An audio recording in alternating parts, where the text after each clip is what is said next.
All स्टूडेंटों, आप कैसी हो। मैं आज कक्षा 12 विषय भौतिक विज्ञान की वीडियो पहली डाल रहा हूँ। ठीक है, देखिएगा। भौतिक विज्ञान 12 पहला पाठ है वैद्युत आवेश तथा क्षेत्र। इसके कुछ मैं परिभाषा और नोट से बनाऊंगा और आपको समझाऊंगा, और आप इन नोट्स को तैयारी कर लें, यानी जो मैं पढ़ा रहा हूँ उसको पढ़ लें। गारंटी के साथ आपकी 80% से ऊपर नंबर नहीं आए जब बात करना। ठीक है, और मेरे ध्यान पूर्वक समझना पढ़ना है। ठीक है, जो मैं पढ़ाऊँ मैं इसमें मैं आपको बस पॉइंटों को क्लियर कराऊंगा। देखिएगा, पहला विद्युत क्या है? विज्ञान की वह शाखा जिसमें हम आवेश अथवा आवेशित वस्तुओं के वैद्युत प्रभावों का अध्ययन करते हैं, विद्युत कहलाते हैं। यानी विज्ञान की वह शाखा जिसमें हमें आवेश, ये धन आवेश है या ऋण आवेश है, आवेशित वस्तुओं के वैद्युत का प्रभाव करते हैं, उसी को क्या बोलते हैं? विद्युत कहलाती है। आवेश की क्वांटीकरण प्रकृति या आवेश, यानी आवेशीय क्वांटम है, क्वांटिटी है, वो कैसी है, किस प्रकार से हम करते हैं। किसी वस्तु पर, कोई हमारी वस्तु है, उत्पत्ति इलेक्ट्रॉन की अधिकता, यानी कि हम किसी वस्तु को उत्पन्न करते हैं तो इलेक्ट्रॉन में अधिकता हुई या कमी होती है। वस्तु में n इलेक्ट्रॉन की कमी हो जाने पर, यानी कि हमारे इलेक्ट्रॉन में n इलेक्ट्रॉन की कमी होती है, तो उत्पन्न होगा वो Ne, तथा n इलेक्ट्रॉन की अधिक होती है तो जो आवेश होगा वो n माइनस के n होता है। यानी कि इसका मतलब ये है, जब इलेक्ट्रॉन बढ़ते हैं तो आवेश घटता है, जब आवेश घटता है तो इलेक्ट्रॉन बढ़ते हैं। जहां ई इलेक्ट्रॉन पर आवेश का प्रमाण, यानी जो इलेक्ट्रॉन का जो आवेश होता है वो क्या हुआ? ई। अतः किसी आवेशित या कण पर आवेशित संभव मान, यानी कि हम आवेश को ज्ञात करने के लिए ये फॉर्मूला होता है Q बराबर Ne। जहां E इलेक्ट्रॉन पर, जहां E हमारा मूल आवेश है, मूल आवेश कहते हैं, या इलेक्ट्रॉन पर आवेश, और N हमारी क्या है? मूलों की, वो इलेक्ट्रॉन की संख्या को N है। जैसे 1 2 3 4 5 है, यानी कोई काउंटिंग वाली जो बात आती है तो इलेक्ट्रॉन की संख्या में आती है। और ई का जो वैल्यू होती है, इलेक्ट्रॉन पर जो आवेश होता है वो कितना होता है? 1.6 गुणा 10⁻⁻⁹। देखिएगा, अब मैं कूलम का नियम, जो कूलम का नियम है मैं उसको बताऊंगा।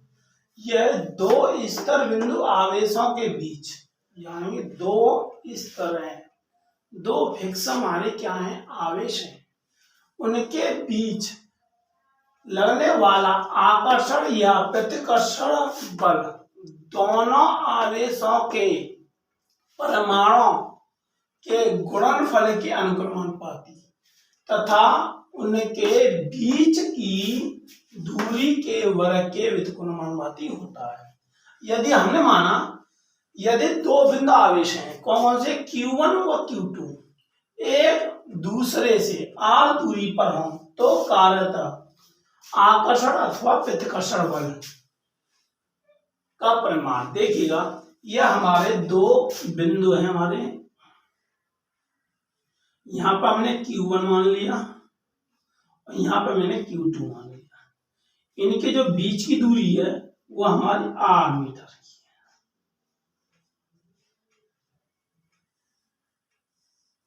तो पहले हम इस पर देखते हैं। देखो, ये कह रहा है दो स्तर बिंदु आवेशों, दो स्तर है बिंदु आवेश हैं Q1 और Q2। ठीक है, फिर उसके बाद में उस पर लगने वाला आकर्षण या प्रतिकर्षण बल, यानी इस पर जो बल लगेगा या तो इनको पास में ले आएगा या इनको दूर ले जाएगा। आकर्षण में तो आपस में पास में लाना, प्रतिकर्षण में तो इनको दूर ले जाना। ठीक है। बल दोनों आवेशों के परमाणुओं के गुणनफल, परमाणु यानी Q1 Q2 हमारे परमाणु है, इनके गुणनफल यानी जो हमने F है वो क्या है, आवेशों के गुणनफल यानी Q1 into Q2 के अनुक्रमानुपाती। अनुक्रमानुपाती का चिन्ह आ गया।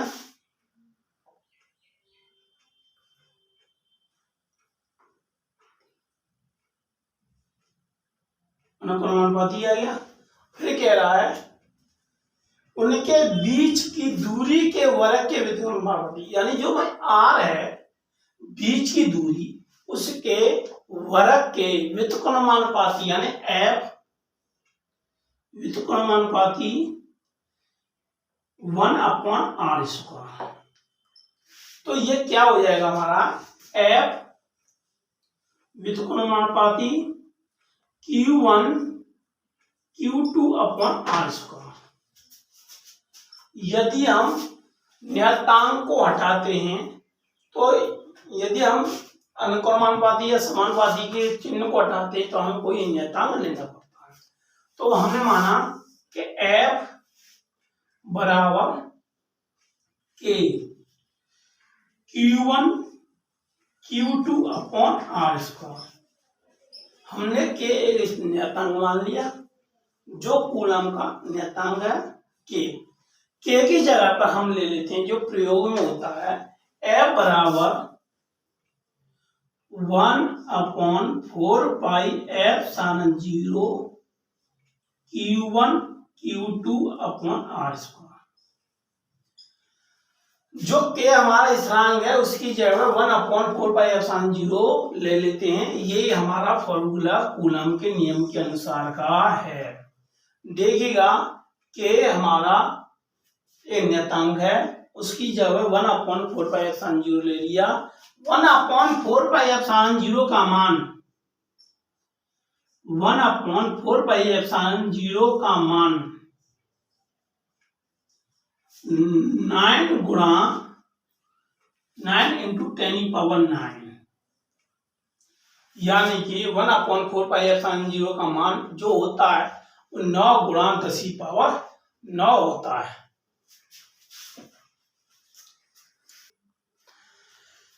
देखिए अगला जो टॉपिक है वो हमारा है वैद्युत क्षेत्र। वैद्युत क्षेत्र या वैद्युत बल रेखाएं क्या होती है? वैद्युत बल रेखाएं, जो वैद्युत बल रेखाएं क्षेत्र में खींचा गया यानी वैद्युत बल रेखाएं यानी क्षेत्र में खींचा गया वह काल्पनिक वक्र है जिस पर एक स्वतंत्र व अलग एकांक धन आवेश चलता है। इसका मतलब यह है वैद्युत बल रेखा क्षेत्र में खींचा गया वह काल्पनिक वक्र है जिस पर एक स्वतंत्र एवं अलग पृथक मतलब अलग एकांक धन आवेश चलता है। वैद्युत बल रेखा के किसी भी बिंदु पर खींची गई स्पर्श रेखा यानी कि जो है वैद्युत बल रेखा के किसी भी बिंदु पर खींची गई स्पर्श रेखा उस बिंदु पर स्थित धन आवेश पर लगने वाले बल की दिशा को प्रदर्शित करती है। यानी कि जो किसी भी बिंदु पर खींची गई किसी एक बिंदु पर जो खींची गई स्पर्श रेखाएं वो धन आवेश पर लगने वाले बल को प्रदर्शित करता है। ठीक है ना।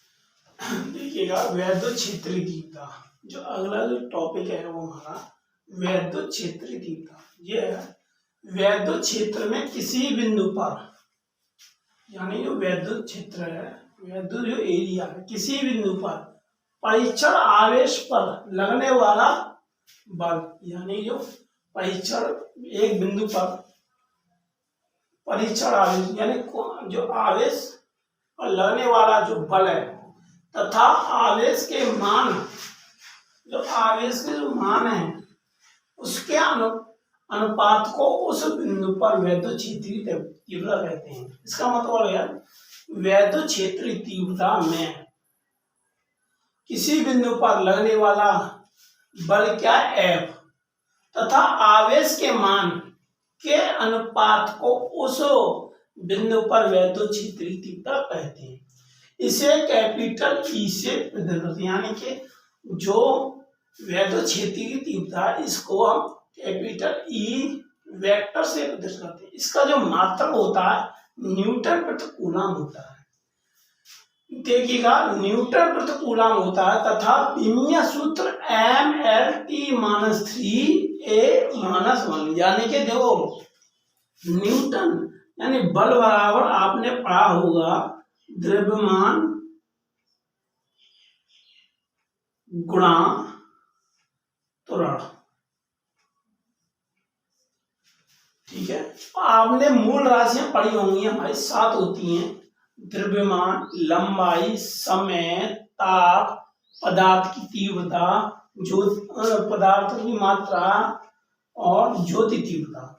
तो उन्हीं से 7 मूल उनके ही वो होते हैं, क्या कहते हैं, उनके मात्र होते हैं, मूल मात्र उनकी विमा होती हैं, उन्हीं के द्वारा हम सभी के विमीय निकालते हैं। देखिए, इसका द्रव्यमान बल बराबर द्रव्यमान गुणा समय, वो होता है त्वरण। त्वरण बराबर होता है हमारा वेग बटे समय, और समय वेग बराबर होता है, यानी वेग या चाल, वेग बराबर होता है हमारे क्या, दूरी बटे समय। आज हम बल की विमीय सूत्र यानी विमा कैसे निकालते हैं वो बता रहे हैं, ठीक है। तो यानी कि वेग की दूरी क्या, वेग यानी दूरी किस में नापते हैं, लंबाई में। लंबाई की जो विमा होती है वो क्या होती है L, और समय की क्या होती है T, बराबर L_T-1। ये किसकी लिख गई है, त्वरण की, वेग की। वेग यदि अब हमने पढ़ा है त्वरण बराबर वेग बटे समय, वेग की विमा जो L_T-1 बटे T,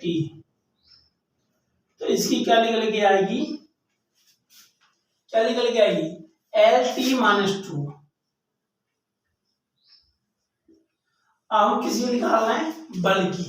द्रव्यमान, द्रव्यमान को कहते हैं इंग्लिश में मास, इसकी जो विमीय होती है वो क्या होती है M। फिर त्वरण की अभी निकाली है मैंने L_T-2, ये बल की निकल के आएगी। अब ये हमने बल की निकाल ली, तो हम आगे किसकी निकालेंगे, देखिएगा। अब हमको निकालनी है वैद्युत क्षेत्र की तीव्रता की विमा, ठीक है ना, वैद्युत क्षेत्र की तीव्रता, यानी ये F की विमा निकल गई। अब Q बराबर होता है, Q की क्या है, वैद्युत धारा इंटू समय, ये फॉर्मूला होता है। तो Q की क्या, Q बराबर है आवेश बराबर वैद्युत धारा गुणा समय। वैद्युत धारा की बताई A, और इसकी क्या होता है T, AT इसकी होगी। अब ये बटे में है, तो यानी वैद्युत क्षेत्र की तीव्रता की विमा निकालेंगे, तो M की विमा कितना, F की विमा कितनी भाई, ML_T-2 बटे AT। अब ये भाई नीचे प्लस की है, ऊपर ले जाएंगे तो किसी की हो जाएगी माइनस की, तो ये हो जाएगा ML_T, नीचे से ऊपर ले जाएंगे किसी हो माइनस की, तो 2 ऊपर माइनस की ऑलरेडी है, एक ये हो जाएगी तो 3 हो जाएगी, एक ऊपर ले जाएंगे किसी हो माइनस की। ये हमारी लिख के आई है त्वरण की, उसकी वैद्युत क्षेत्र की तीव्रता की विमा, ठीक है ना। अब हम आगे नेक्स्ट पॉइंट की तरफ बढ़ते हैं। देखिएगा इसी बिंदु आवेश के कारण वैद्युत क्षेत्रीय तीव्रता, यानी देखिएगा एक बिंदु हमारा यहाँ, इससे ये हमारा एक बिंदु O है जिससे R दूरी पर बिंदु P स्थित है, बिंदु P जो कि इस पर तो प्लस का हमारा Q है, इस पर हमारा Q0 है, इसके बीच की दूरी R मीटर, यानी कि ये कहने का मतलब यह है बिंदु O से R दूरी पर बिंदु P स्थित है जिन पर Q तथा Q0 आवेश स्थित है। ठीक है, तो ये अब लिखिए कूलाम के नियम के अनुसार, कूलाम के नियम से, कूलाम का नियम क्या था हमारा 1/4 F बराबर 1/4 पाई एप्सिलॉन 0 Q1। देखिएगा Q1 की अब यहाँ Q है, Q2 की अब हमारा Q0 है बट्टे R स्क्वायर। ये F Q0 में F के नीचे लेके आ रहा हूं, तो F बराबर F बटे Q0 बराबर 1/4 पाई एप्सिलॉन 0 Q0 बटे R स्क्वायर। ठीक है, अब देखिएगा हम जानते हैं, हमने अभी पढ़ाया था, क्या पढ़ाया था, E बराबर F/Q0, तो यानी कि F/Q0 की पहले लिख देंगे, क्या लिख देंगे E, तो E बराबर हो जाएगा 1/4 पाई एप्सिलॉन 0 Q/R स्क्वायर। ये हमारे दो सूत्र हैं। ठीक है, देखिएगा दो सूत्र हैं, ये दोनों सवालों में आएंगे, और यदि हमारा F और Q दे रखा हो तो पहले फॉर्मूले बनाएंगे, और Q और R दे रखा है और E पूछ रहा है तो हम सेकंड वाले फॉर्मूले को लाएंगे। ठीक, यहीं पे आज हम क्लास समाप्त कर रहे हैं।